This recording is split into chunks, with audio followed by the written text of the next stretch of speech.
Good evening and welcome to this edition of The Link this week. Thank you for always joining us as we bring you information that you can use and opportunities. Recently the budget was read, actually, I can say, recently the budget was read, and July 1st is when everything comes into force. And you're already seeing that your fuel prices are going up even before July 1st. And tonight we're discussing what awaits SMEs come July 1st, new financial year. What are some of the things you need to be aware of? And here we're dealing with the challenges that are going to meet you come July 1st. And in my studio tonight to put flesh on that question is Dr. Julius Byaruhanga, Head of Policy Advocacy at the Private Sector Foundation of Uganda. Dr. Julius, welcome back to The Link. Thank you so much, Samuel, and good evening, viewers. Very well. Let's take the first question. What are the main hurdles or challenges to doing business must an SME prepare for come next financial year, which is starting on July 1st? Thank you so much, and once again, good evening, viewers. First of all, I want to congratulate the government of Uganda, specifically His Excellency the President, and by extension the Minister of Finance on reading the national budget, which in our opinion, it's a very good budget for especially the private sector. Though of course most times the devil is in the details, especially when it comes to budget efficiency. But obviously we see that over 90% of discretionary expenditure is going to private sector growth, both the ATMs and the enablers.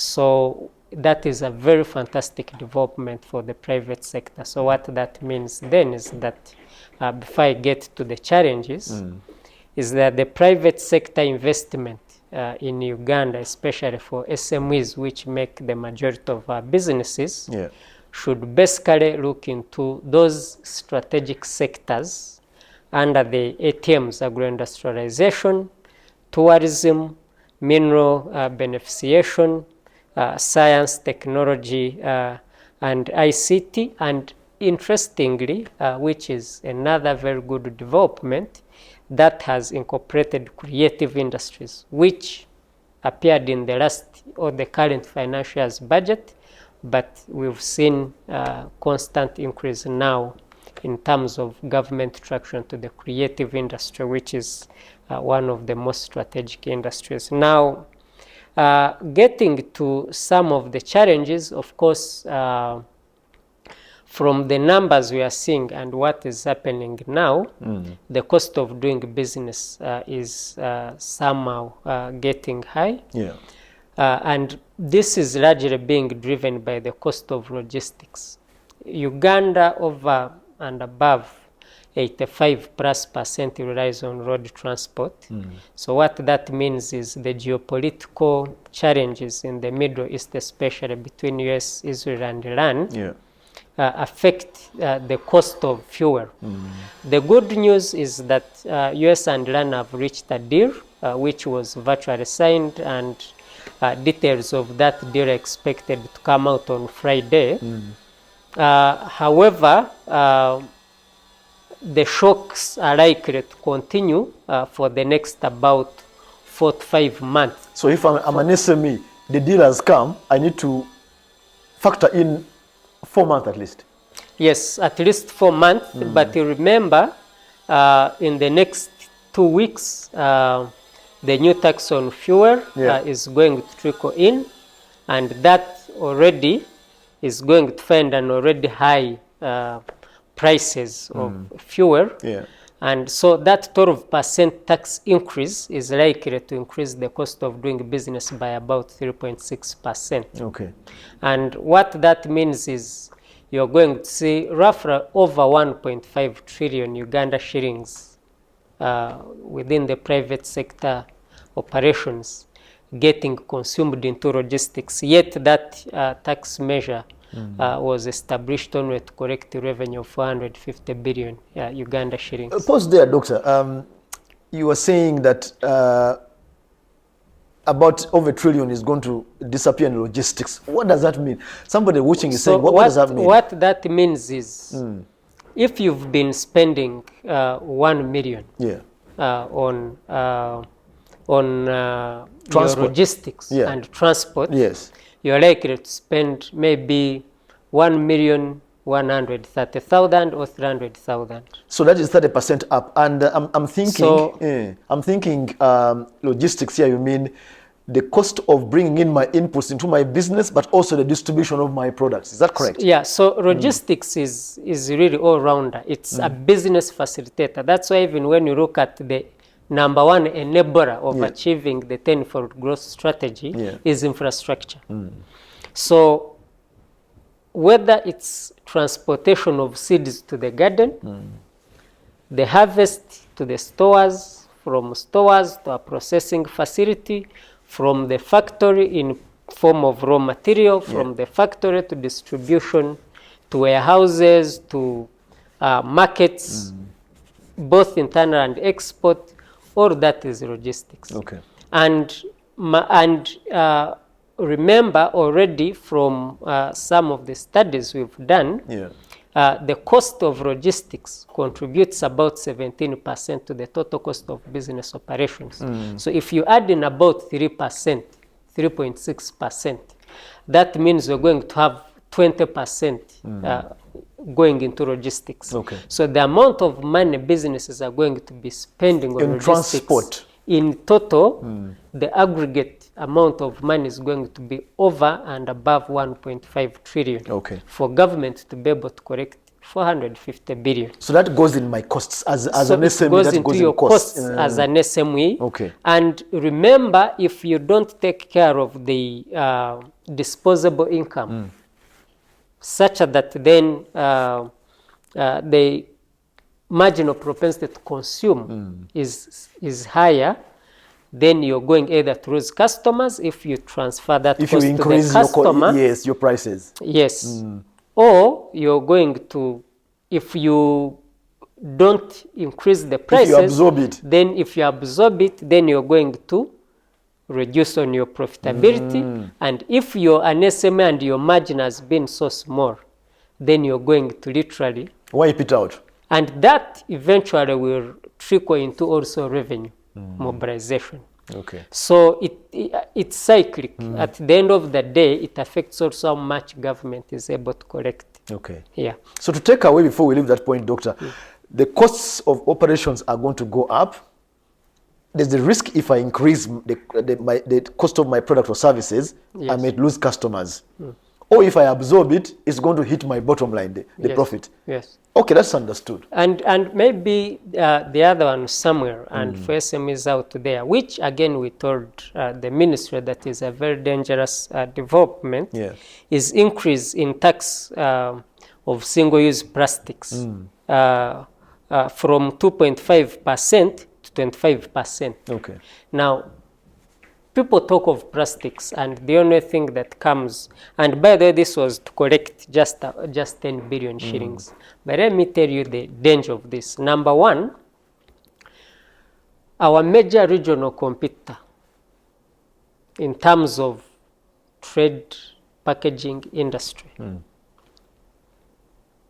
beats us on the market primarily because of one thing: packaging. Okay. They get our products here, take them across, they package, even bring them back to Uganda. Packaging industry is driven by plastics, single-use plastics.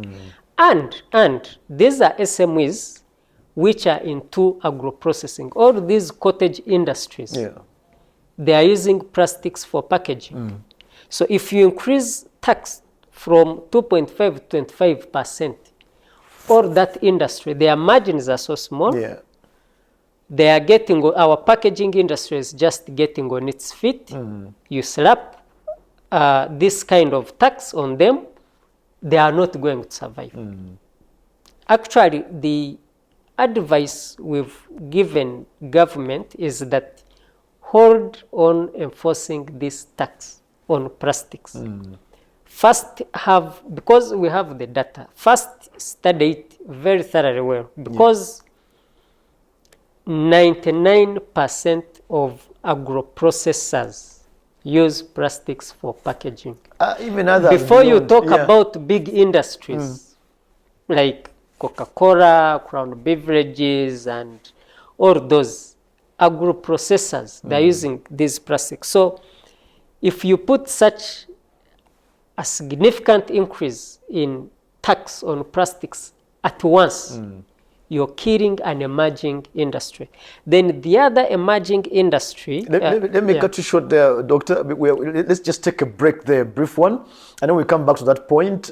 Viewers, we are discussing the things that you are going to encounter as an SME come July 1st, the new financial year. We are breaking them down, and some of them are coming from the budget. Don't go away. We'll be back with you after this short break.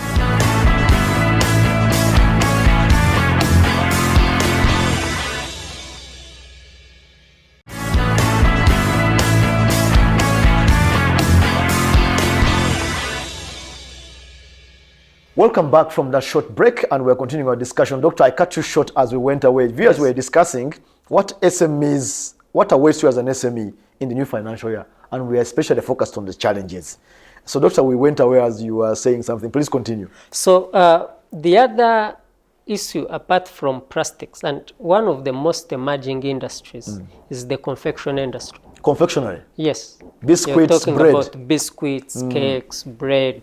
What do they use? Kavera, plastic. Leave alone plastic. They use cooking oil, Yes. edible oil. They use sugar. Sugar is a very big component.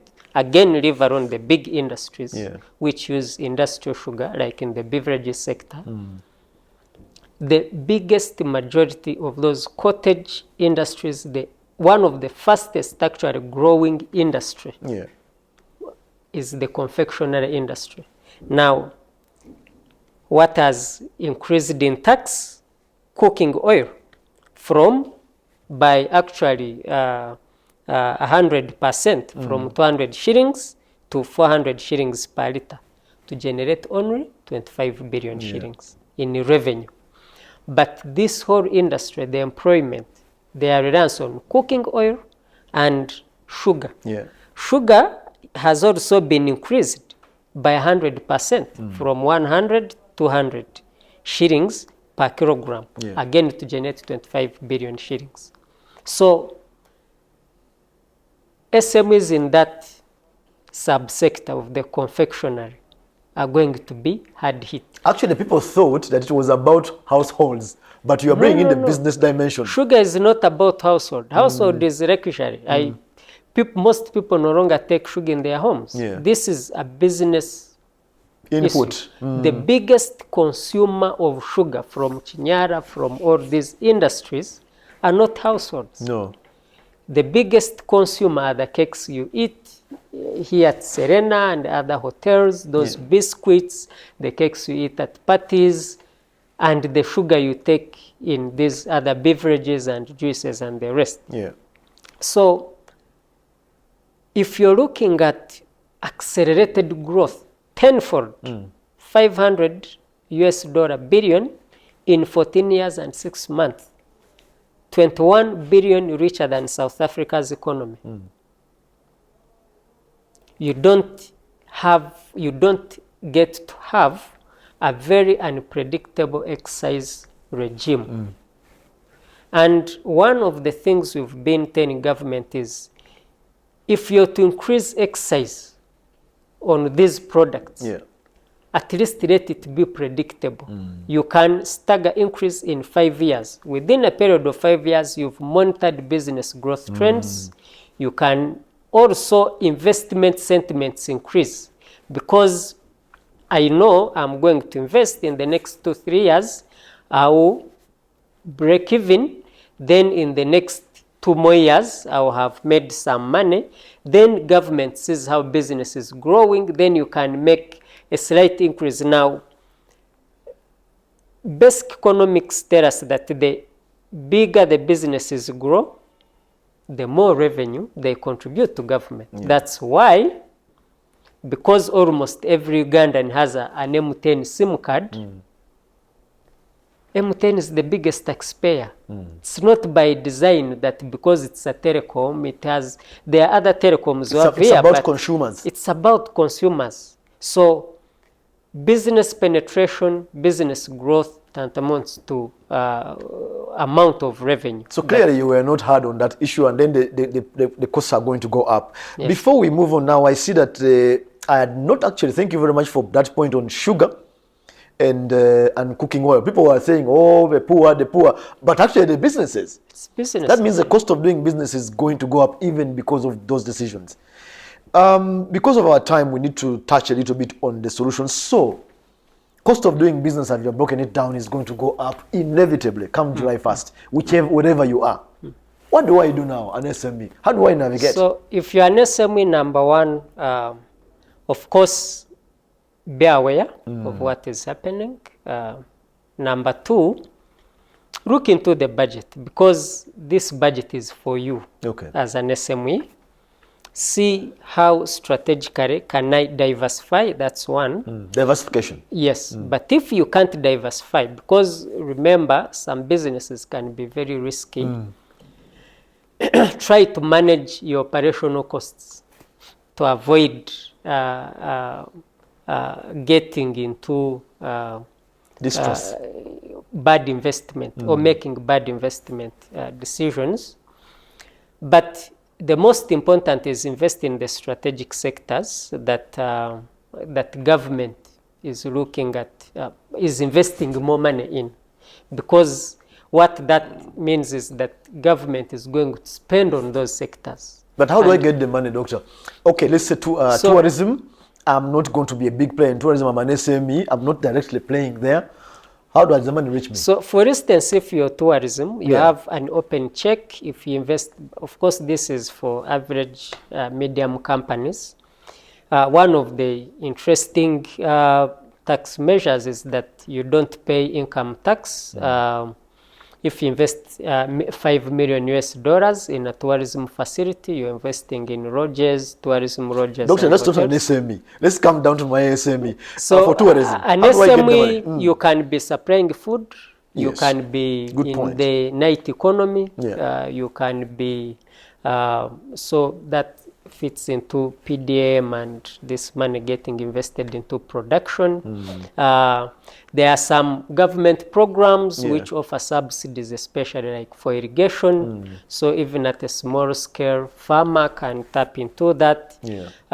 So you can be in surprise, whether you're in seed multiplication or you're supplying some raw material, because frankly speaking, most of our businesses are SMEs, and what that means is even those who deal with big volumes source from those SMEs. Creative sector. Creative sector, of course, Uganda is exceptional when it comes to the night economy. That's where they make money. We are glad in this ending financial year, the copyright law was passed. Money is going into circles. Now, the creative sector, they have to be bankable. That has been the biggest challenge. Okay. If I'm a musician and have my song, can that song be my collateral and I am able to access money through a creative sector circle? Good question. I'll bring you back on that topic. Where the Ministry of Gender, the government through Ministry of Gender is putting money for creatives to professionalize them, to make sure that they are formalized, but also promote them to be able to earn from their talent. But for you to get that money, you have, one, you're protected by the copyright law. So you have to be bankable. So this kind of Juakali operations approach has to change, but also formalize. How do you formalize? Register. Don't meet Julius on the street and negotiate to sing at my show. I pick out of my pocket, I pay you, you come in the evening, do 2 songs, come with a bunch of bouncers, they take all your money probably, or you spend it along the way back home, and you can't show a record that from this song, in the period of 6 months, I've made this much. Okay. And of course, that cuts across comedians, film actors, if you're in makeup artists, if you're in crafts. And it's that creative sector industry actually that adds even much more value to the tourism sector. That's why now government is also deliberate in investing into that sector. Okay. But if it keeps jua kali, then that investment is going to be flushed down the drain. Okay, thank you so much, Dr. Julius Biaruhanga. I know you were continuing and I wanted you to continue, but I've been signaled that my time is running out. Yes. Dr. Julius Biaruhanga is the head of police advocacy at Private Sector Foundation. That's why he says those things he says. He talks to government. Sometimes government listens, sometimes they don't. We have been warned that cost of doing business, bottom line, come July 1st, is going to go up wherever you are. So brace yourself. That was the link. Thank you for joining us tonight.